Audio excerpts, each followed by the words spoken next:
Continuando aqui, para variar, acaba meu espaço no celular. Espero conseguir finalizar aqui nessa parte 2 sobre a exposição do Van Gogh impressionista, né? A exposição imersiva que gira o mundo, né? Apenas com recursos visuais. Vamos lá, continuando. A exposição e o conteúdo dela tem uma visibilidade como mercado. Ele segue modelo curatorial e de patrocínio com aluguel de coleções. Isso é quando as exposições elas têm um aluguel de obras, né? Diferente dessas imersivas, como imagens, que muitas às vezes elas não têm coleções. Como foi o caso dessa do Van Gogh, né? Tem as obras espalhadas pelo mundo, inclusive, para quem não sabe, no Brasil tem 4 obras do Van Gogh no MASP. E outros museus do mundo, como o próprio Museu Van Gogh na Europa, em Amsterdã, né? Na Holanda. Algumas exposições, como uma que eu fui do Leonardo da Vinci, não tinha nada original. Tinha, assim, a primeira parte era sobre a reprodução dos projetos que foram encontrados nos desenhos dele, né? Então tinha a questão lá do espelho, 360 graus, que eu não lembro o nome agora, que foi reproduzido. Tipo um planador, assim, algo de voar, né? Parece até um pouquinho com o projeto de Santos Dumont, não era igual. Ele já tinha essa ideia de pensar algo que o homem pudesse voar. Tinha também algumas coisas de engenharia, arquitetura, né? De saneamento básico, várias coisas que realmente eu não conhecia, esse lado do vanguarda, genial, do Da Vinci. Então, era bem legal, né? Era a reprodução dos desenhos dele, né? Bem na prática, assim, algumas coisas de madeira, espelho, enfim. A outra parte era só imersiva das imagens, principalmente das obras, das telas, das obras artísticas dele, né? E era alto, assim, tipo, boa iluminação, grande. E a terceira parte é dedicada à parte mais famosa dele, que é a obra da Mona Lisa, né? Então, explica bem a questão das pesquisas na obra que mostram que ele fez várias telas, né? Tem várias camadas, tem outros protótipos, né? Que chama antes de fazer a tela definitiva da Mona Lisa. E a questão de uma técnica, explicava lá sobre a técnica avançada dele que faz com que o leitor da obra, né, o visualizador da obra, o visitante, ou quem pudesse apreciar a obra, consegue ver assim a foto com o olhar dela e de perto, tanto o olhar como o sorriso, e de longe, né? Eu não sei explicar isso através da física, né? Mas ele botou isso em prática numa pintura, e isso foi o que é o mais revolucionário que tem sido provado. Enfim, aprendi várias coisas, mas não tinha nada original. Ok, né? Nessa exposição que eu vi do Da Vinci, você podia agendar o educador, assim como outras exposições que eu fui do Egito, mas não era imersiva, era só essas grandes exposições que rodam o mundo com coleção alugada. E uma da Japan House, que era só uma sala imersiva, não tinha agendamento de educador, né? Todas essas exposições que eu vi, eu consegui ingresso na hora, não precisei comprar antecipadamente. Só uma eu peguei fila, que é a do Egito, no CCBB São Paulo. E a da Japan House foi tranquilo entrar. E a do Da Vinci também. Tinha bastante gente, mas eu não peguei fila, porque a exposição já estava há um tempo. Não cheguei aí a da Tarsila e nem da Frida Kahlo. Eu gostaria de ter ido, mas eu não estava lá. E eu vi esse movimento crescer no Brasil de exposições que rodam o mundo, essas grandes exposições itinerantes, né? Bem marqueteiras. Começou assim, as primeiras no Brasil foi no MIS de São Paulo, que eram filas imensas, mega exposições, sei lá, Frida Kahlo, enfim. Festas no museu também, à noite. enfim, foi um começo, assim, até de críticas de classe mais altas que estavam preocupadas com o barulho e as filas e essa que estava causando na frente do museu em bairros nobres de São Paulo, né? Eu não vou entrar nesse mérito aí, que é uma outra questão. Quem procura essas exposições blockbusters, né? Procura pessoas que querem ter mais acesso a algum tipo de conteúdo artístico, algum conteúdo comemorativo, pessoas que querem fazer, são públicos mais especializados, como eu também tem, para ter essa experiência estética, uma experiência também educacional, né? Por exemplo, que eu dei aqui da minha experiência das frases, que me tocou muito. Às vezes essas exposições blockbusters, elas têm curadoria educativa e outras não, né, que eu já citei. Algumas têm acessibilidade e outras não. Para quem sabe, acessibilidade, né, é o acesso aos PCDs nas exposições, porque tem uma lei nacional, né, a lei da acessibilidade. O público especializado, ele visita sozinho, como foi o meu caso, e também já visitei com amigos, como foi o caso da exposição do Egito e do Leonardo da Vinci, né? E a do Van Gogh e a da Japan House eu fui sozinha.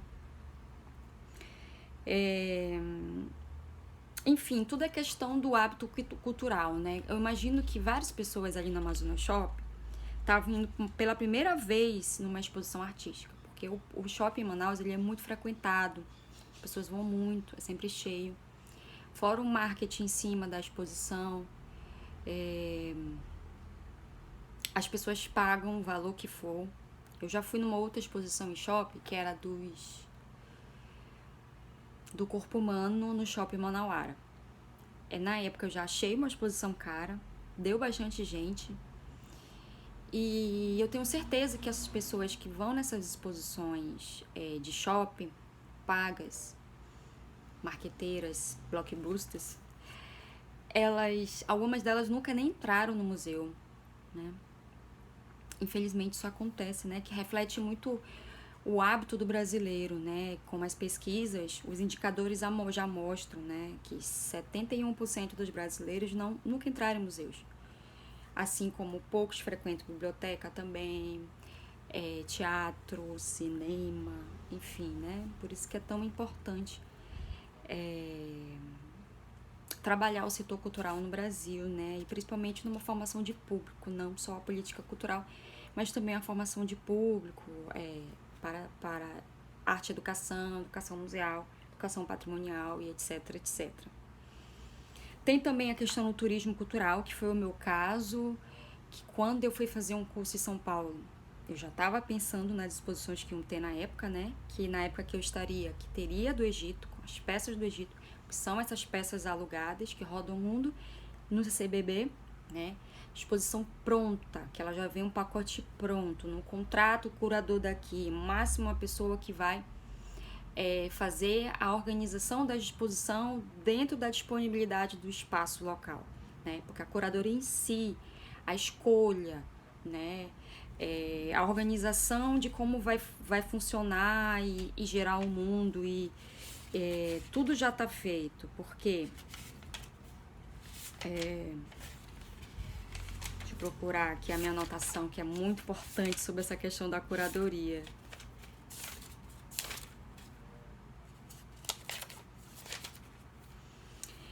Então, acima de tudo, a curadoria é um processo de escolha, né? E essa escolha, ela leva em conta também ao capital cultural que essa pessoa tem, né?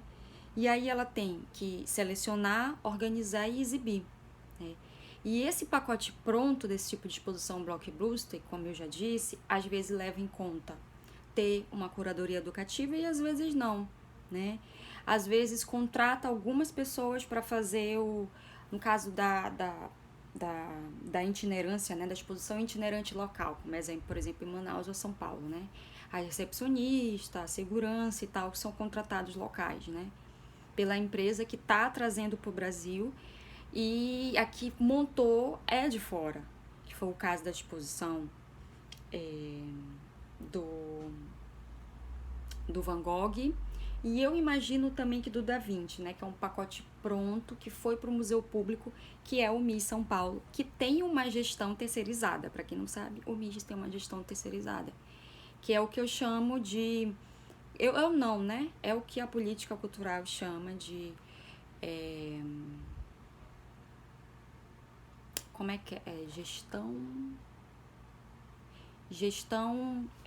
Me deu um branco agora, através de OS ou CIP, né? Contrato de gestão cultural, né? De determinados equipamentos culturais.